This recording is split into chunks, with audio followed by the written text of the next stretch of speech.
Дети сломали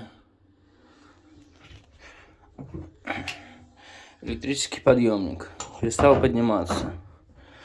Думал, что же делать, в чем причина. Оказалось, залез под ванну. Проблем не было снять щит, потому что здесь у нас мало места. И здесь есть такая тема.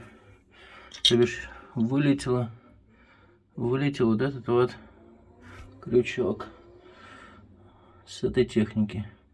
Соответственно, сейчас ставлю его обратно, и по идее все должно работать. Всем удачи!